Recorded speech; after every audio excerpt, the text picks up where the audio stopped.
भद्रकाली शक्ति की प्रचंड ऊर्जा और दर्शन के बाद अब हमारी यात्रा का मार्ग नीचे शीतल और शांत निचली गुफा की ओर मुड़ चुका है। हमें एक बकरी दिखाई देती है। वह या तो शांति के साथ आगे बढ़ रही है। उसका शांत स्वभाव और भोली आंखें हमें कुछ देर रुककर उसे देखने पर मजबूर कर देती हैं। मंदिर परिसर की शांति के बावजूद यह स्पष्ट है कि यहाँ विकास और विस्तार का कार्य प्रगति पर है। मंदिर के आसपास की जमीन पर कुछ निर्माण कार्य चल रहा है। मंदिर के मुख्य परिसर की पवित्रता और भीड़ को पीछे छोड़ अब हम धीमी गति से झरने की ओर बढ़ रहे हैं। हम एक ऐसे गुप्त प्राकृतिक खंड में प्रवेश कर रहे हैं जहां जल और शांति का वास है। यह रास्ता, जो अब सीमेंट की बनी सड़क में बदल गया है, हमें आस्था से सीधे प्रकृति की गोद में ले जाता है। यह सीमेंटेड सड़क आरामदायक है।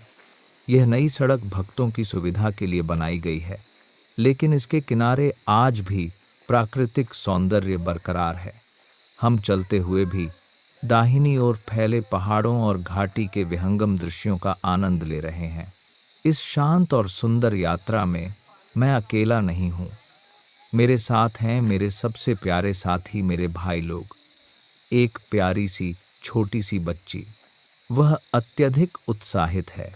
उसकी छोटी छोटी आंखें चारों ओर की हरियाली और सुंदरता को उत्सुकता से देख रही हैं, मानो हर पेड़, हर पत्थर उसके लिए एक नया अजूबा हो। उसके चेहरे पर जो मासूमियत और जुशी है, वह किसी भी बड़े को जीवन का उत्साह याद दिला दे। उसने मजबूती से अपने पिताजी का हाथ थाम रखा है। पिता का हाथ उसके लिए सुरक्षा और मार्गदर्शन का प्रतीक है।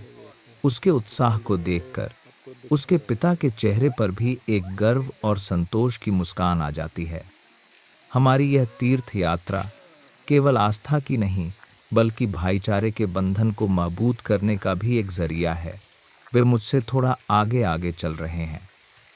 कोई उत्साह से रास्ता देखता चल रहा है, कोई बातें करते हुए हंस रहा है, और कोई शायद आने वाले झरने के अद्भुत दृश्य की कल्पना में लीन है। उन्हें आगे चलता देख मेरे मन में एक सुरक्षा और आनंद का भाव आता है। इस पवित्र रास्ते पर उनका साथ होना यात्रा के आध्यात्मिक अनुभव को और भी गहरा और मधुर बना देता है। सीमेंटेड सड़क, हरियाली और प्यारे दृश्यों को पीछे छोड़कर अब हम झरने के बहुत करीब आ चुके हैं। पानी की कल कल की आवाज़ अब एक मधुर गर्जना में बदल चुकी है। हवा में अब एक तीव्र शीतलता घुल गई है। झरने की जल की बारीक फुहारें हमारे चेहरे को छू रही हैं, जो ऊपरी मंदिर और धूप की गर्मी को तुरंत दूर कर देती हैं। यह एहसास हमें बताता है कि हम प्रकृति के केंद्र में पहुंच चुके हैं। हम झरने के पास पहुंच चुके हैं और यहाँ का नज़ारा सांसें रोक देने वाला है। यह जगह केवल जल स्रोत नहीं, बल्कि प्रकृति की एक अद्भुत चित्रकला है। सामने ही वह अद्भुत दृश्य है, चट्टानों के बीच से तेजी से गिरता हुआ झरना। यह पानी इतना स्वच्छ और निर्मल है कि इसे देखते ही मन प्रसन्न हो जाता है। नीचे कुंड में पानी जमा हो रहा है, जिसकी सतह पर रोशनी पड़कर चमक रही है। चारों तरफ गहरी सघन हरियाली फैली हुई है। झरने की लगातार नमी के कारण हर चट्टान, हर पेड़ और हर जमीन मखमली घास और काई से ढकी हुई है। बड़े बड़े पेड़ अपने पत्तों से सूरज की रोशनी को छानकर नीचे भेज रहे हैं, जिससे वातावरण में एक शांत और ठंडा अंधेरा बना हुआ है। झरने से गिरते पानी को देखिए। यह इतना साफ और पारदर्शी है कि नीचे की चट्टानें भी स्पष्ट दिखाई देती हैं। पानी की फुहारें उड़कर आसपास की हवा को सुगंधित और ठंडा कर रहे हैं। यह दृश्य हमें याद दिलाता है कि प्रकृति ही सबसे बड़ी कलाकार है।